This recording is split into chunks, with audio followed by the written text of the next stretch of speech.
Welcome to this explainer. You know, Isaac Netero spent his entire life searching for worthy opponents. He pushed the very limits of humanity, mastered Nen beyond what anyone thought was even possible, and honestly, he defeated enemies that seemed absolutely impossible to overcome. But, despite a lifetime of ultimate victories, there was actually one place that left even Netero profoundly unsatisfied, a mystery we know as the Dark Continent. So, what defeated humanity's strongest hunter? Now, when we think about what could possibly defeat a guy like that, our minds immediately jump to the Chimera Ant King, right? But the Dark Continent represented a fundamentally different kind of defeat. We're not talking about a defeat of martial prowess here. We're talking about a defeat of comprehension. It was a place where lifelong training and quantifiable power suddenly meant absolutely nothing. Let's kick things off with part 1, Humanity's Strongest Hunter. You see, Netero's entire worldview, from the Hunter Association itself right down to his devastating 100-type Guanyin Bodhisattva, was designed around individual combat. And honestly, this is exactly why he sought out Merwem. The Chimera Ant King was the absolute peak of a quantifiable rival. He was a threat that could actually be fought, measured, and understood. It was the ultimate boss fight, where victory, or at least mutual destruction, was actually achievable. Moving right along to part 2, the Forgotten Dark Continent Expeditions. To really grasp Netero's deepest secret, we have to look way beyond our known world, to these highly classified voyages. They were basically attempting to extract resources from an untamed cosmic wilderness. Think about it. The official maps are a total illusion. The entire known human world is essentially just a tiny little island sitting in a massive body of water called Lake Mobius. And surrounding that lake, that's the Dark Continent. It's an overwhelming Lovecraftian wilderness that completely dwarfs human civilization. It's literally the true ancient origin point of humanity. The classified history of this era reveals a man who saw the true horrors of the unknown. Decades ago, a younger Netero actually joined an undocumented expedition there. Fast forward 50 years, and his own son, Beyond, attempted a voyage that ended in absolute disaster, bringing back the horrific Zobe disease.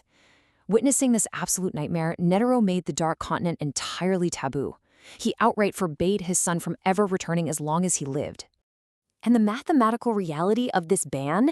It comes down to this microscopic number, 0.04%. Let that sink in. That is the survival rate of the 149 unofficial human attempts to voyage into the Dark Continent.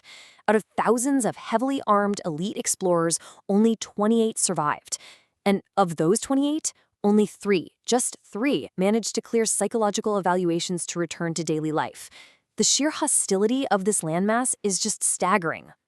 Which brings us to part 3, the 5 Great Calamities. So to understand why that survival rate is basically 0, we have to look at what the guides of the Dark Continent forced survivors to bring back.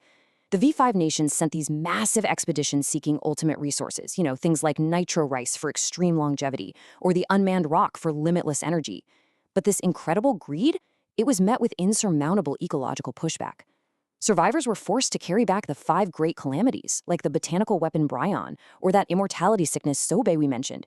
It was basically a brutal, twisted lesson in humility.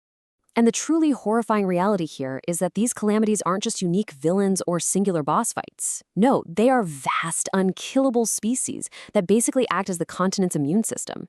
And the crazy part? The specimens brought back were likely just standard or maybe even weak members of their species. Worse still, while Zobe is locked away in a subterranean vault somewhere, victims of the gaseous life form A and the human-feeding Pop Swenem have already been found in our world. Guys, this isn't a battlefield, it's a full-blown quarantine breach. Let's shift gears to part 4, Strength versus Mere Survival.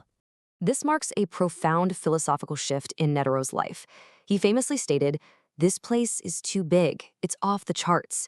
When he arrived on the Dark Continent, he went looking for an opponent to push his Nen to the absolute limit.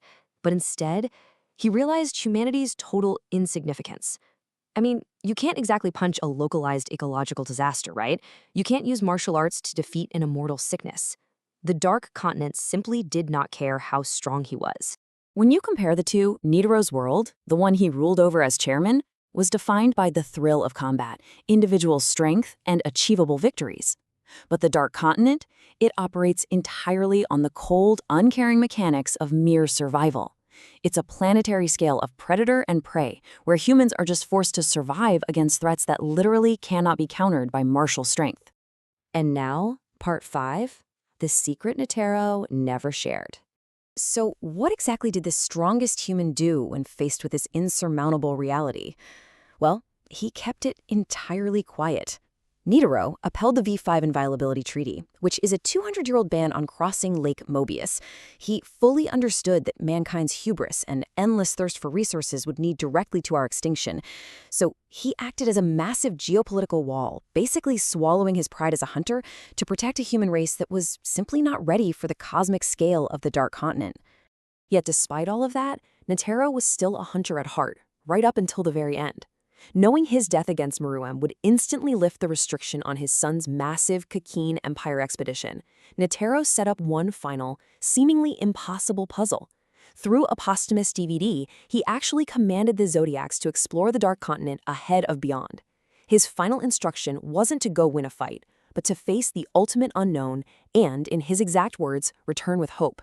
So, will humanity ever be ready to cross Lake Mobius? If Meruem was simply the last challenge Netero could comprehend, it really leaves us to wonder if humanity will ever evolve past the basic need for combat. To survive the unimaginable horrors waiting on those distant shores, humanity won't need stronger punches.